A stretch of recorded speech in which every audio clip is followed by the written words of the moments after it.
আমি সুপ্রজিৎ। তো আজকে আমি একটা বাংলা সিনেমা রিভিউ করব। তো সেই সিনেমাটার নাম হচ্ছে চালচিত্র, দ্য ফ্রেম ফ্যাটল। তো এই সিনেমাটা এই 20 ডিসেম্বরে রিলিজ হয়েছে, আরও তিনটে বাংলা সিনেমার পাশাপাশি। তাছাড়া একটা হলিউড সিনেমা চলছে, মুফাসা দ্য লায়ন কিং। ওদিকে একটা হিন্দি সিনেমা চলছে, বেবি জন। আর ওদিকে আল্লু অর্জুনের পুষ্পা 2 তো জমিয়ে ব্যবসা করছেই। তো এই সব কটা সিনেমার থেকে একটা কড়া কম্পিটিশন ফেস করতে হচ্ছে এই চালচিত্রকে। তো এই চালচিত্র সিনেমা ডিরেক্টর প্রতিম ডি গুপ্ত। তো এই সিনেমার লিড কাস্টে রয়েছেন টোটা রায় চৌধুরী, শান্তনু মহেশ্বরী, ইন্দ্রজিৎ বোস, অনির্বাণ চক্রবর্তী, রাইমা সেন, অনিন্দিতা বোস। তাছাড়া রয়েছেন ব্রাত্য বসু। আর আরও অনেক অভিনেতা অভিনেত্রী সিনেমাতে মজুদ রয়েছে। হ্যাঁ, জিয়াউল ফারুক অপূর্ব, এই বিখ্যাত বাংলাদেশি অভিনেতারও কিন্তু একটা ইম্পর্টেন্ট ক্যারেক্টার আছে এই সিনেমাতে।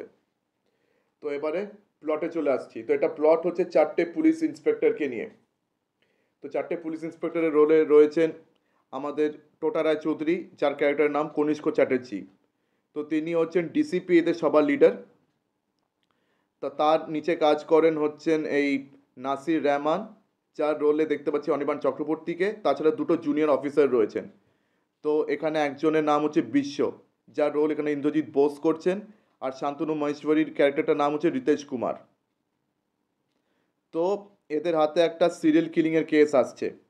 তো কলকাতায় আর কি তিনটে আলাদা রাতের দিন তিনটে মহিলার খুন হয়। তারা অবিবাহিত, তাদের কয়েক মাস আগে বিয়ে ভেঙে যায়। ঠিক আছে। আর তিনজনকে খুন করার কিন্তু পদ্ধতিটা একেবারে সেম। মানে আগেই বলেছি সিরিয়াল কিলিংয়ের কেস। তো তিনজনকে আর কি একই রকমভাবে খুন করা হয়েছে। মানে তাদের এমও একদম সেম। তাদেরকে আর কি খুন করার পর বিয়ের শাড়ি, বিয়ের মালা পরিয়ে, ঠিক আছে, দেওয়ালের সাথে পেরেক দিয়ে তাদেরকে সাঁটিয়ে রাখা হয়েছে। তো তাদের ডেড বডিজ একদম ওই অবস্থায় পাওয়া গেছে। মানে খুবই নৃশংসভাবে তাদের খুন হয়েছে। আপনাদের জিসাস ক্রাইস্টের মৃত্যুটা মনে আছে তো? জিসাস ক্রাইস্টকে কীভাবে মারা হয়েছিল? ওই সেই ক্রসের সাথে জিসাস ক্রাইস্টকে পেরেক দিয়ে বেঁধে ওইভাবে মারা হয়েছিল। আর ঠিক তেমনই তিনটে মেয়েকে সেমভাবে দেওয়ালের সঙ্গে ওইভাবে সাঁটিয়ে রাখা হয়েছে। আর তাদের মাথার উপরে চালচিত্রর কিন্তু ওই ফ্রেম ওয়ার্কটা আর কি দেওয়ালে লাগানো আছে। চালচিত্রর ওই ফ্রেমওয়ার্কটা তাদের মাথার উপর লাগানো আছে।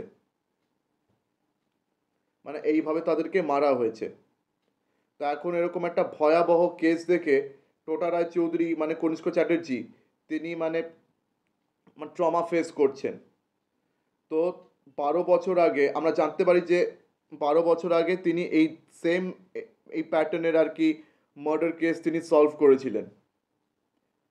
তো ওই কেসটাকে আর কি সলভ করার চক্করে তার কিন্তু প্রফেশনাল আর পার্সোনাল লাইফের উপর খুব জোরদার প্রভাব পড়েছিল।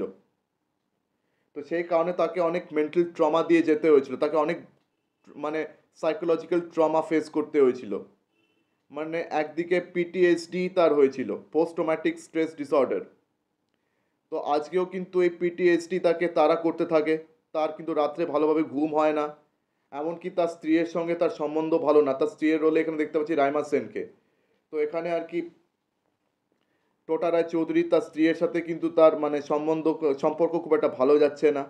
সারাক্ষণ আর কি সে এই মেন্টাল ট্রমা দিয়ে ভুগছে। তো এই কেসটা হাতে পাওয়ার পর কিন্তু তার ট্রমাটা আবার যেন ফেরত চলে এসছে, এরকম একটা বাজে অবস্থা। কিন্তু তাদেরকে কেসটা সলভ করতে হবে, কেননা পুরো কলকাতাময় একটা ভয় ছড়িয়ে পড়েছে। এখন সবাই ভয় পেয়ে আছে যে কি হবে কি হবে। খুব বাজে অবস্থা। তো যাই হোক, এই কেসটা তারা এখান থেকে কি করে সলভ করে, তারা আদতেও খুনিকে পায় কি না, তাছাড়া তাদেরকে আরও কোন কোন বিপদের সম্মুখীন হতে হয়, এই সব ব্যাপার স্যাপার জানার জন্য আপনাকে সিনেমাটা দেখতে হবে। তো এটা কিন্তু বেসিক্যালি ওয়ান টাইম ওয়াচের জন্য ঠিক আছে। এটা কিন্তু মোটামুটি ভালো সিনেমা হয়েছে। মানে 5-এর মধ্যে আমি এটাকে 3 দেব। ঠিক আছে, এটাকে একদম ব্রিলিয়েন্ট সিনেমা বা একদম বাজে সিনেমা কোনোটাই বলা চলবে না। এটা কিন্তু মোটামুটি ভালো সিনেমা হয়েছে। এটা basically emotional mystery thriller drama. এটা জনরা বেসিক্যালি একটা ইমোশনাল মিস্ট্রি থ্রিলার ড্রামা। ঠিক আছে, মিস্ট্রি থ্রিলার ব্যাপারটা রয়েছে, তার সঙ্গে আবার ফ্যামিলি ড্রামাটাও কিন্তু এটার সাথে সামিল রয়েছে। আর যেভাবে এই দুটো জিনিসের ব্লেন্ড হয়েছে, আমার মনে হয় যে সিনেমাটা আরেকটু বেটার হতে পারতো।